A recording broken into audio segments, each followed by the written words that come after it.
Hello, everyone. Welcome to Half-Cooked Ideas, a series of talks about thoughts you are unlikely to hear elsewhere. They will take you through the genesis of the Betweenness Model. It also contains an explanation for the origins of doubt and uncertainty, and it will introduce you to the language and convention, tampering, and meddling effects. Don't worry if you don't understand what I'm talking about. They will be explained in other talks. Enjoy, and I hope my philosophy is of value. So let's check where we stand. We finished the first segment, which is the introductory segment. The following talk falls under the second segment, which is a collection of random arguments and precursor thoughts that eventually led to development of the core fundamentals of cognition and the Betweenness model.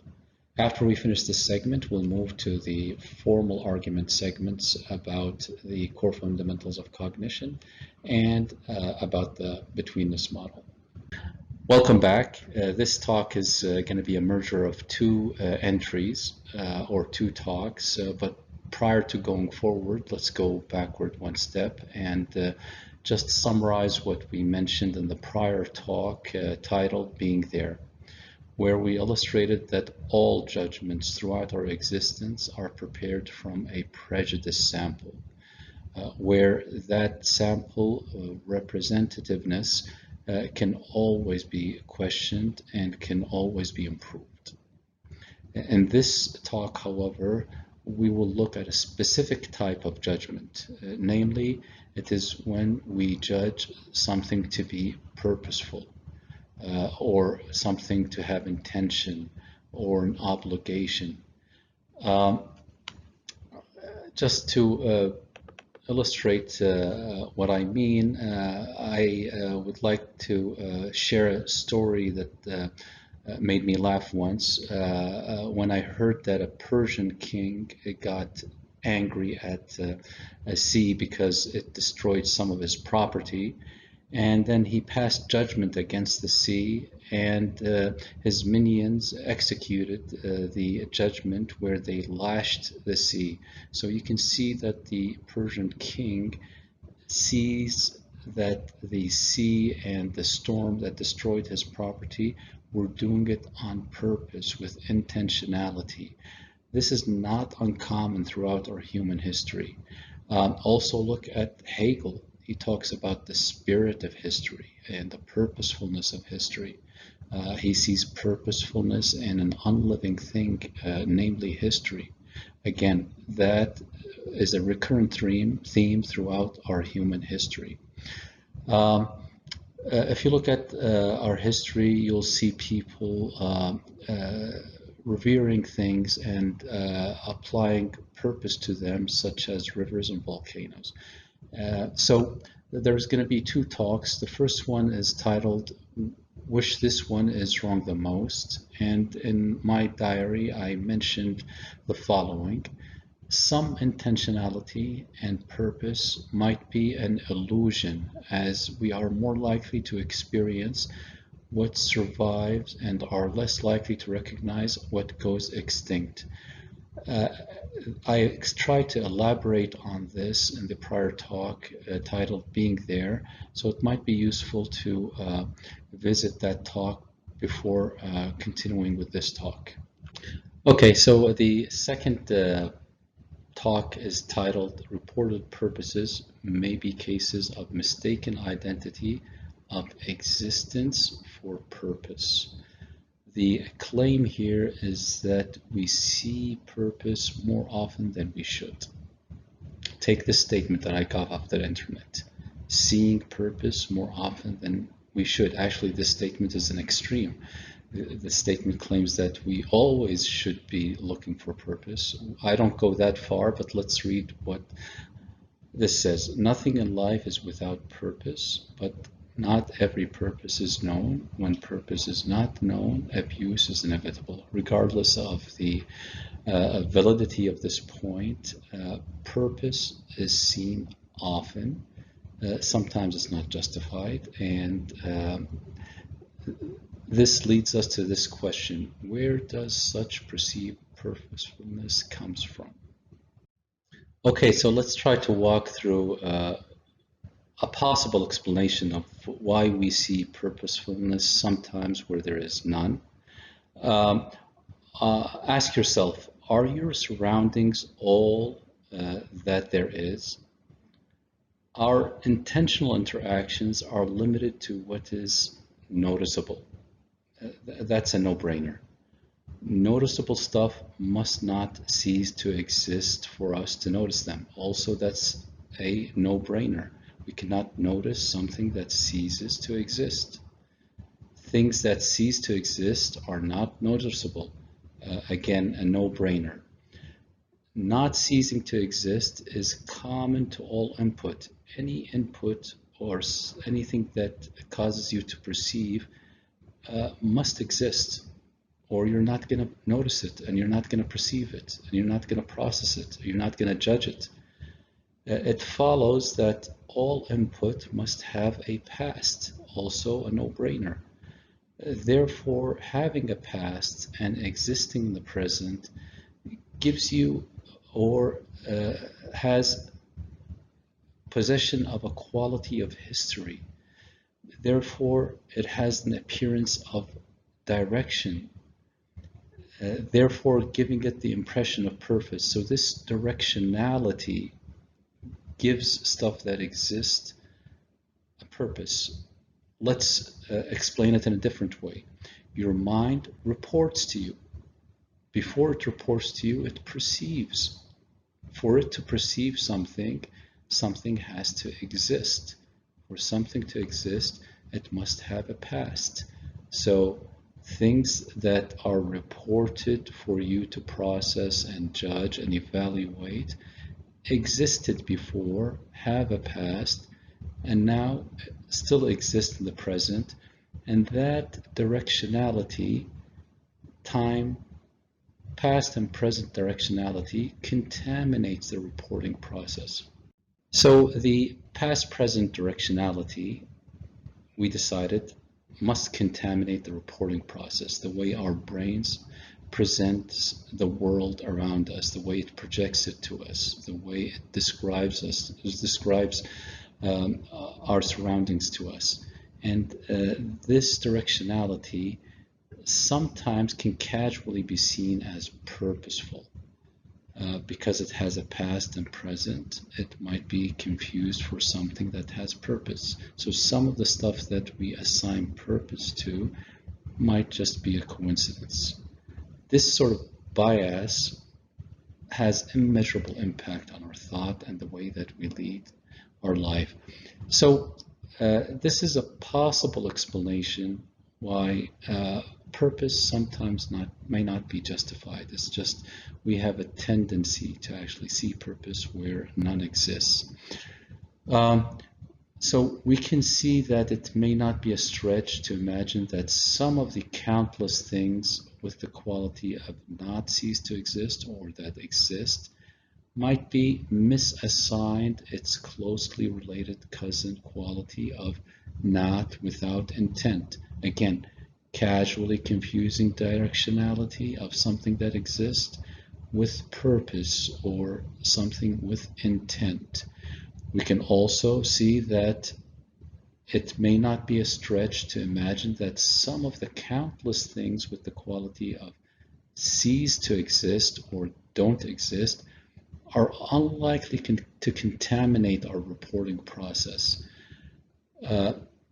are unlikely to be impersonated by the quality of not without intent, because they are not assigned a history quality and are not seen to possess the appearance of directionality.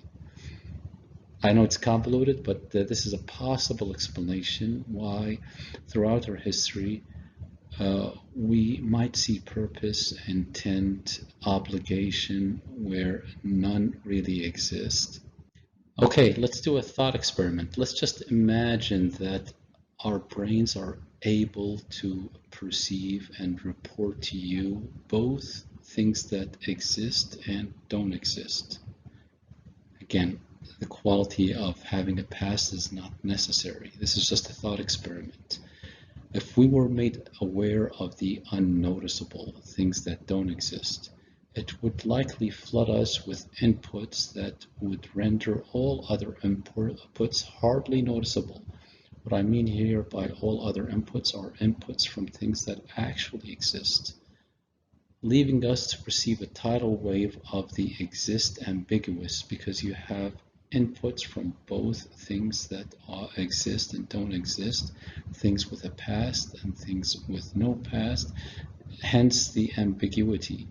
It would be ridiculously hard to imagine a mind that can conclude purposefulness out of anything in that situation. Again, the directionality is not there anymore. It does not contaminate our reporting process and our judgment process, because it's being diluted by inputs from things that cease to exist. So in this thought experiment, our minds are reporting both things that exist and not exist to us. And in that situation, things that are presently available and have a past and a direction are diluted with things that don't have this directionality. So it makes it difficult to see directionality because it's being diluted to the degree of possibly being invisible, and not seeing directionality makes it unlikely to mistake things for having purposefulness. And this removes one bias that impacts our thought. So this thought experiment might lead us to say that in certain situations, things that we interact with have apparent purpose because things that cease to exist are not there for us to notice. Again, being there. Please visit the prior talk titled Being There. Therefore, seeing purposefulness in things may occur with spontaneity, often unjustified. Okay, so let's take this a little bit further. I have my suspicions that this error in evaluating our existence and our surroundings does not only generate unjustified purposefulness or seeing purposefulness, it might also affect seeing obligations and including laws. Sometimes we might see laws that have questionable justification. So in a similar dynamic, perceiving reality obligations occurs with spontaneity sometimes, and is a one-sided presumptuous hope-based assignment where reality lawfulness is premised on the presumptuous hope it is inconsistency free. We have no obligation or no guarantee from reality for it to be consistent. We just assume it to be consistent. And in some sense, this reminds me of Maslow's hammer. Maslow, of course, is a psychologist who was credited with a phrase that is called Maslow's hammer, which states the following: if all you have is a hammer, everything looks like a nail. So if we paraphrase this, according to laws, we can say that when all you have are mind-capped laws, our minds are designed to see laws, put things into laws, everything looks lawful within the said cap. The mind may not have the capacity to account for the lawless. In pretty much a similar way, the eye cannot account for the invisible. The future is not obligated to repeat the past. We don't have that guarantee from reality for it to repeat, but we assume it. And that might be partially wishful thinking. I don't want to leave this sort of segment without at least mentioning David Hume. He's a thinker that had something similar to say. Causality for Hume was basically a belief. The connection between the past and present and things repeating themselves is belief-based. And it's a little bit complicated, and I have difficulty understanding it, but based on my understanding, it has similarity to what we're trying to say in this talk. The point of this slide is to just give you the scope of what we're talking about. Basically, if you ask yourself, what do memes, institutions, living and non-living beings all have in common? A storyline. So basically, these thoughts that we mentioned in the prior slides can affect almost everything we perceive.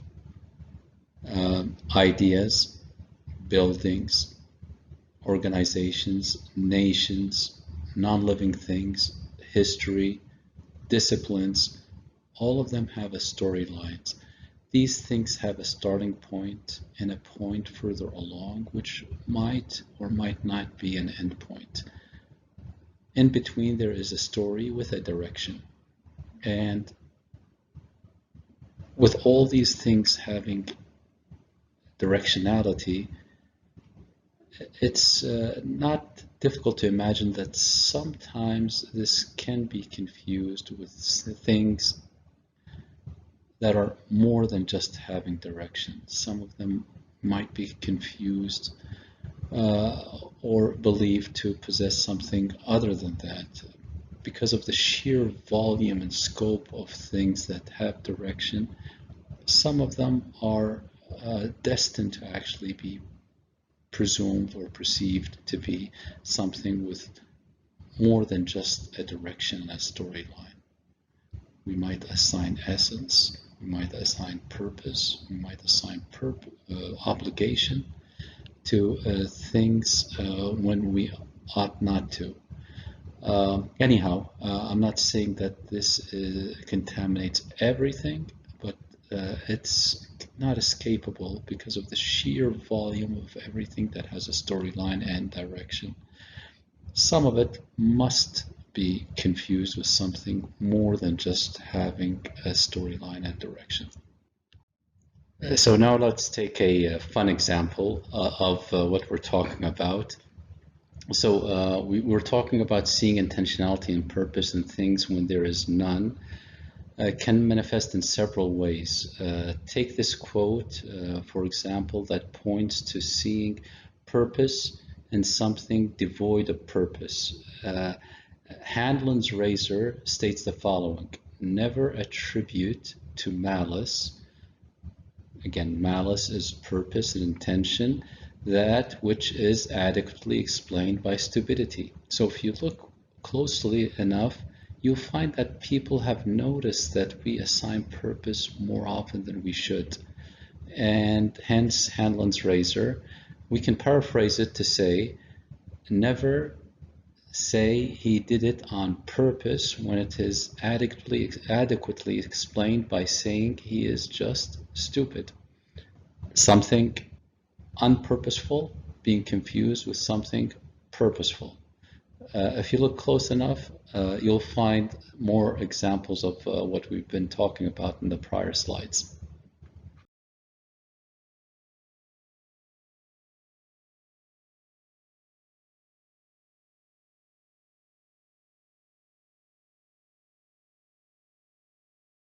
This concludes our talk. Thank you for watching. If you found this interesting, please join us on other talks. And if you think this is valuable, please share with others. Bye-bye. See you later.